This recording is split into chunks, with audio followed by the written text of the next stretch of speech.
please, 10 minutes to curtain. This is 10 Minutes to Curtain, Episode 6, and I'm your host, Charlie Miller. Now, hopefully you're all joining us at our new home, denvercenter.org. Everything's still on YouTube as well, but you should definitely check out the new website. To celebrate this special occasion, we've made the switch to high definition.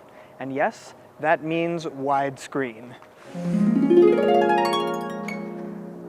It's a transition time here at the theater company because the last round of shows are closing and the next round have just begun rehearsals. One of those plays is A Prayer for Owen Meany, which happens to feature every member of the Denver Center's resident acting company. Here's what they had to say.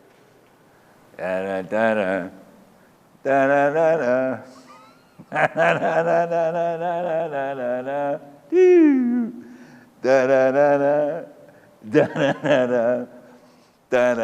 Charlie Miller made me do that. How's that? Is that good enough? I would never do that. Was that what you wanted? My name is Kathleen Brady. My name is Randy Moore. My name's Mike Hartman. I'm Phil Pleasance. Kathleen McCall. David Ivers. Jean Paulson. John Hutton. Sam Gregory, and I'm a member of the Resident Acting Company. I've been a member of the resident acting company here at the Denver Center since 1995. Did I say I'm a resident actor? I'm a resident member, acting member. You can cut this, can't you, Charlie? I believe this is my 18th season. Well, I've been here for about 4 years now. Since the fall of 1987. Being a resident company member is probably one of the greatest gifts an actor can have because you actually create not only an artistic home, but you're able to create a home. Resident meaning we live here. We're part of the community. Most actors have to live in New York or Los Angeles and are jobbed in on a show-to-show basis. We develop a sense of continuity over a period of time. Doing several roles over the course of the season. It's great to have an artistic home and to get an opportunity to do great roles. That's what makes it fun. You cannot buy the benefits that you get with a company of actors. There's no money you can place on that. There's an enormous amount of trust. You come into a room and you feel comfortable. You don't feel like you have to have anything to prove, you know? There's a kind of shortened language we all speak. In the long run, I think we wind up being able to do work that has more depth to it just because we know each other so well. I like doing spiritual plays, and A Prayer for Owen Meany is a very, very spiritual play. We're having a terrific time in there. It's a great adaptation of the book.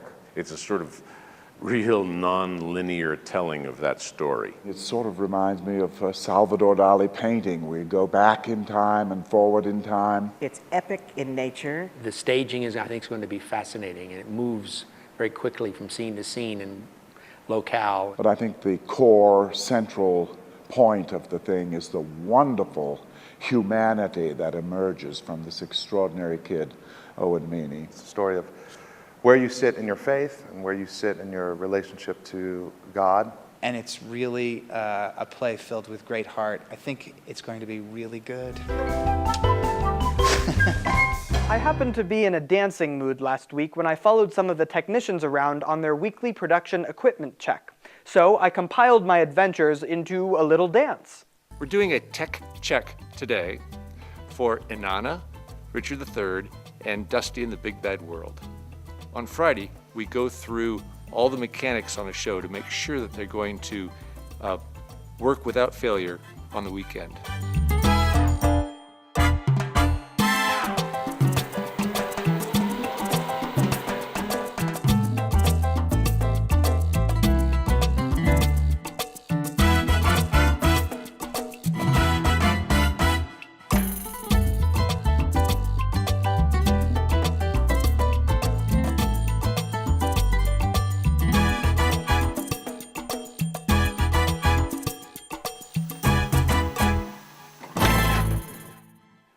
Another production in rehearsal is August Wilson's Radio Golf, which is the last play in Wilson's cycle of 10 plays that chronicle a century of African American history in Pittsburgh.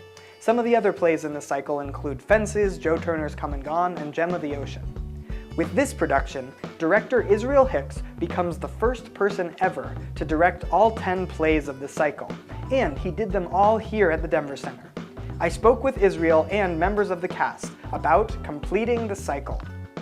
August Wilson was an amazing writer who left us a gift through this canon of plays. The 20th century cycle is basically August wrote a play for every decade. 10 were written before his passing.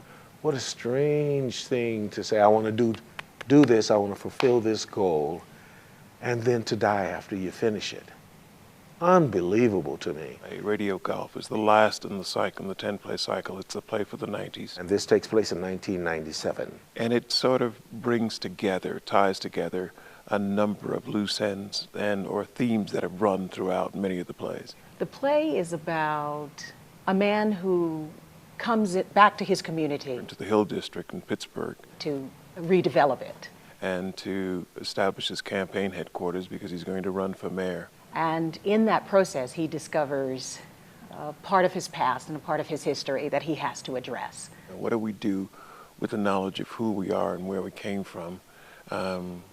Does it help us, or does it hinder us? Or do we take that knowledge and do something else with it? We can all see that Israel enjoys what he does. He does it so well. Quite frankly, I think he's the best August Wilson director. He is the only director, and this is the only theater in the country, well, this is the only theater in the country that has done all 10 plays with the same director. To do 5, just half of his shows, is an accomplishment, but to do all 10. It's a huge milestone for him. So it's been a long and kind of wonderful history here. 18 years is a long time to be committed to one theater, but it essentially gave me an artistic home, which as an African-American director is unusual.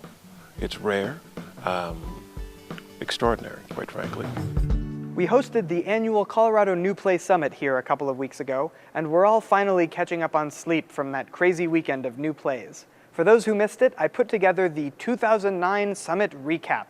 Colorado, my home, sweet home, sweet home, sweet home. I'm pregnant. Seriously? It's a lot of fun to be here. It's kind of like a marathon of theater. I'm a redneck. It's my culture. Sometimes, when you work on a new play, you feel kind of lonely, but you certainly don't feel lonely here at the Summit. Where's Katie at? Is it because you're kind of scared about school? I'm really curious to see what the audience says in the feedback. A real key to this, too, is this notion of getting money to playwrights. The economics of playwriting are dismal. 7 new songs. New Meredith Wilson That's songs. Right. Some songs that were cut from other shows, cut from The Music Man, cut from Molly Brown. How to go about to get you, my honey baby. Chucked on a pork chuck and went out like the disco era. Done it quick. I mean, just down to sort of every last detail, I thought it was an impressive contribution to new plays. A special thanks to the artists who really make this all possible, our playwrights. A couple of the new plays read at the Summit will be produced next season. The full season announcement will be coming out soon, so stay tuned for that. For this month's Your Turn, I want to know what plays you'd like to see in our season. So send me your suggestions and I'll pass them along to Kent Thompson, the artistic director. Maybe he'll even choose one. No promises though. You can post a video, post a comment, or send an email to 10minutes@dcpa.org. And that's it for episode 6. We still have extended interviews and bonus features on YouTube, so check us out at youtube.com/Denver Center. Enjoy the new website and I'll see you next month.